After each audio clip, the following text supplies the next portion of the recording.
Good morning, hope all well. अभी मैं यहाँ बिच्छा कॉलोनी घूम रहा था अपने में। तो यहाँ 2 साल पहले तक खेत थे, ठीक है। यहाँ गन्ने खेती हो रही थी, गेहूँ उग रहे थे, अनाज, ठीक है। और भी बहुत सारी फसल यहाँ लगती थी। और 2 साल में यहाँ पूरी कॉलोनी कट गई है। और मतलब अराउंड 50% कॉलोनी बन चुकी है, ठीक है। मतलब या तो प्लॉट बन गए या फिर काम चल रहा है या फिर नींव भराई चल रही है, वो सब है। आप ये सोचो, आप लोग मकान बना रहे हैं ले लेकर ज़मीन, आगे खाएंगे क्या? भाई पैसा है आपके पास, आप मकान बना लोगे और अच्छे खासे मकान बन रहे हैं यहाँ, क्योंकि लोग बढ़ रहे हैं, पॉपुलेशन बढ़ रही है भाई, तो उसके लिए रहने को जगह चाहिए। तो अभी देखो, आप चारों साइड देखो, ये पीछे मकान ये बनना चालू हो गया, उधर ईंट के सामने उसके बैक साइड में मकान बनना चालू हो गया एक, ठीक है। या पीछे ये 3 मकान बने हुए हैं यहाँ, ठीक है।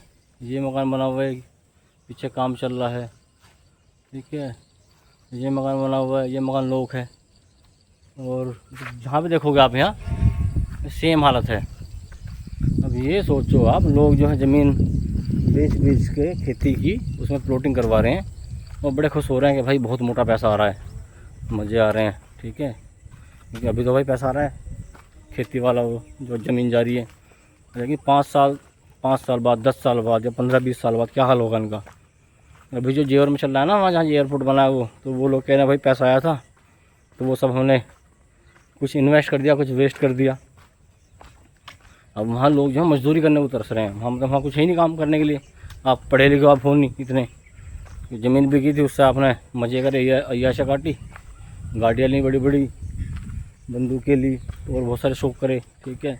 आपने उस टाइम खाना होटल में खाया और जब वो पैसा ख़त्म हो गया, स्किल आपने डेवलप की नहीं उस पैसे से, ना आपने बच्चे ऐसे प्रिपेयर करे अपने ये वो आने वाले टाइम के अकॉर्डिंग अपना जो है काम कर लें या कुछ देख लें टाइम, वो सब चीज़ वो आपने उसका ध्यान रखना नहीं उसका। अब आपकी तो कट गई आपकी, अब अगली जो जनरेशन आएगी उनका क्या होगा हाल, ठीक है। अभी यहाँ देखो, दूसरा पार्ट है इसी कॉलोनी का, पीछे मकान बन रहे हैं, काम चल रहा है, बने हुए बहुत सारे पीछे, ठीक है। ये इधर मकान बन गए सब, और ये सब मकान बन गए यहाँ, पीछे काम चल रहा है। ये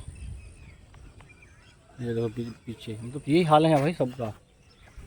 अभी लोग नौकरी पैसे के लिए शहर आ रहे हैं गाँव से निकल के, और जो सिटी में जो ज़मीन बची हुई है खाली, जो खेती की थी, वो सब पे प्लॉटिंग हो रही है चालू। भाई कैसे काम चलेगा आगे ऐसे? अगली पीढ़ियाँ क्या खाएंगी हमारी? और पोल्यूशन बढ़ ही रहा है खैर इससे, क्योंकि पेड़ वेड़ कट रहे हैं सब। अब भाई ये कहते हैं कॉलोनी वाले कि हमने ग्रीनरी लगाई है अपने यहाँ। अब जो ये गमले जो लगाए हैं ये, इससे कितनी ऑक्सीजन बनेगी इनसे? दिखने के लिए तो अच्छा है ये, लेकिन आपने जो एक बड़ा पेड़ जो 50-60 साल 100 साल का पेड़ था वो आपने काटा है, उसका क्या ऑप्शन है इन्हें लगाने से? अब गमले वाले पेड़ थोड़ी 100 साल तक चल जाएंगे ये तो आपको 1-2 साल चलेंगे बस। ये बेचारे 100 पीस हैं, उसके बाद इनका क्या होगा इनका? भाई ये तो बड़ा सोचने का विषय है एक, मतलब ये है डिस्कशन का, पर कोई इस पर बात करने को तैयार नहीं है। ना सरकार बात करती, ना हम लोग बात करते, क्योंकि हमें चाहिए अच्छा रहने के लिए, चाहिए हमें अच्छा खाने पीने के लिए चाहिए। उसका रिजल्ट भले ही हमारी आने वाली पीढ़ी भुगतें, उससे हमें कोई मैटर नहीं करता। तो मिलते हैं अगले ब्लॉग में इसके बाद। Thank you very much, bye bye, take care. हाँ भाई, और सब्सक्राइब कर दो चैनल को यार, सब्सक्रिप्शन नहीं बढ़ रहे चैनल पे। Thank you.